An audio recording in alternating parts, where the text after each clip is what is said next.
क्रांति अवध की अमरनाथ की इस दूसरे वीडियो के साथ आपका स्वागत करता है। जय हो बाबा अमरनाथ की। यह सुबह 6:30 बजे का दृश्य है अमरनाथ का।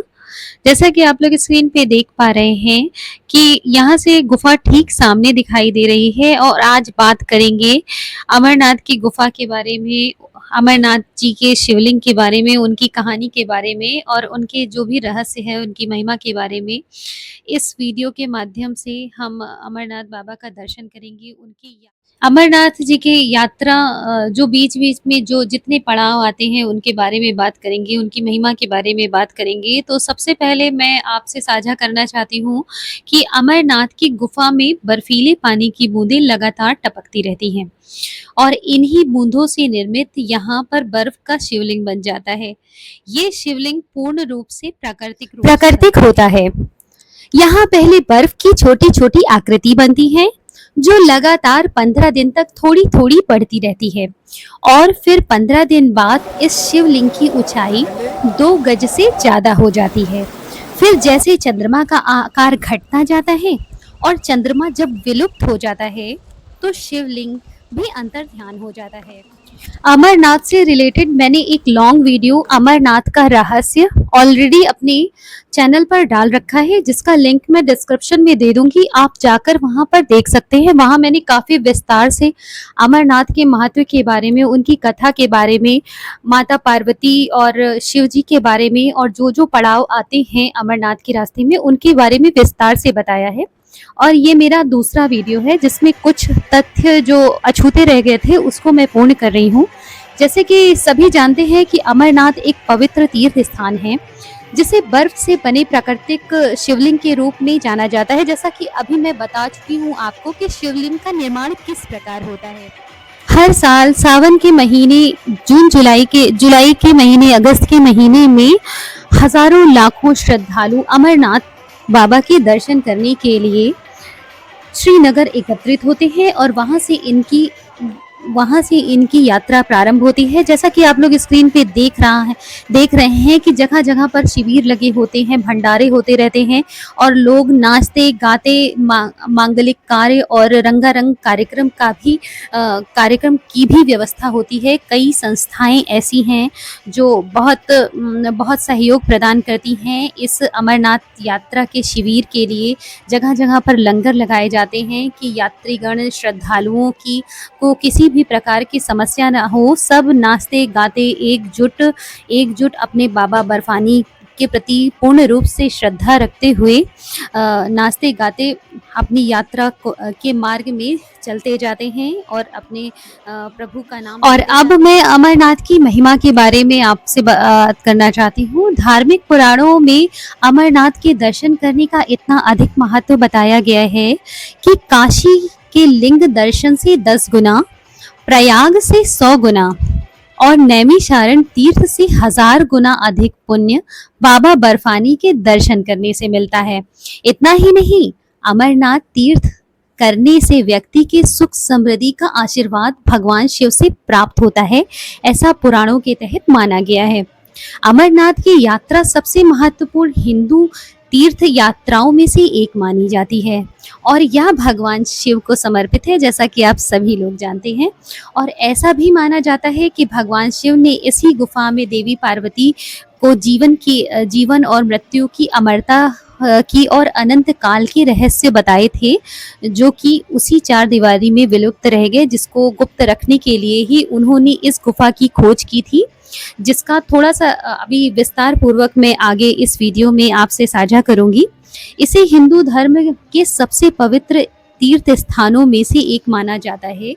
भगवान शिव के प्रति समर्पित शिवलिंग के दर्शन करके लोगों का जीवन धन्य हो जाता है। और अब रही, हम लोग चलते हैं अमरनाथ की जो मेन कहानी है जो बहुचर्चित है और उसके बारे में जानते हैं। तो यह कहानी अमरनाथ की कथा कैलाश पर्वत से आरंभ होती है, जहां माता पार्वती ने शिव जी को रुद्र की माला के बारे में पूछा जो वो सर पे धारण करते थे अपनी, जिससे शिव जी ने शीश पर धारण किया हुआ था। जिसके उत्तर में शिव जी ने बताया कि सबसे पहले उन्होंने इन रुद्र की माला को पार्वती जी के जन्म के प्रतीक के रूप में पहनना आरंभ किया था। जब जब वे पैदा होती थी तब तब एक मन का उस माला में जुड़ जाता था। ये सुन के पार्वती जी के मन में जिज्ञासा उत्पन्न हुई कि मैं ही सदैव सदैव ही मृत्यु को क्यों प्राप्त होती हूँ और पुनर्जन्म मैं क्यों लेती हूँ, जबकि आप तो अजर अमर है।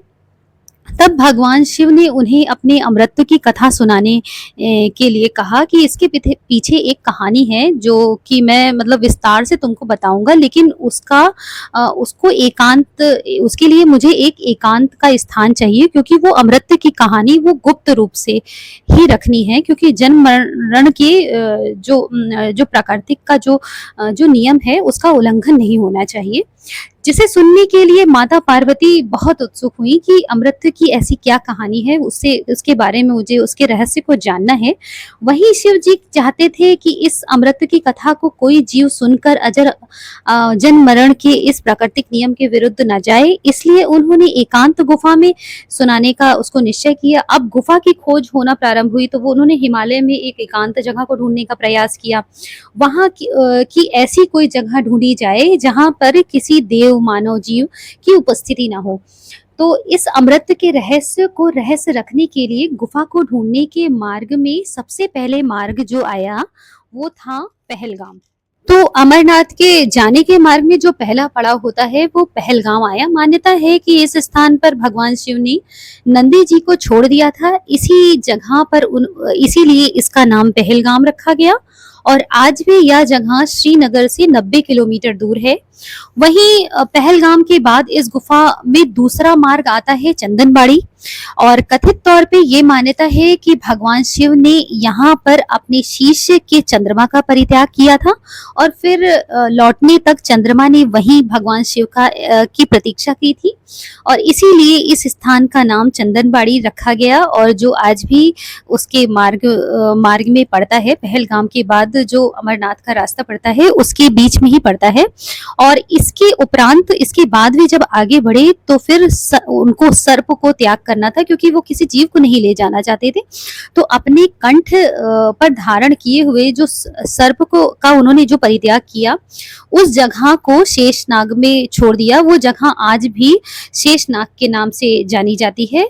और फिर उसके बाद वहां पर उन्होंने जीवन के 5 मूल तत्व जो धारण शिवजी करते थे उसे पंचकर्णी में छोड़ दिया, तथा अपने पुत्र गणेश को महाकुंड पर्वत पर छोड़ दिया। ये सभी आज धार्मिक वही स्थान के नाम से प्रसिद्ध होते हैं जो आज भी अमरनाथ की यात्रा के मार्ग में आप जाएंगे तो आपको रास्ते में मिलते जाएंगे।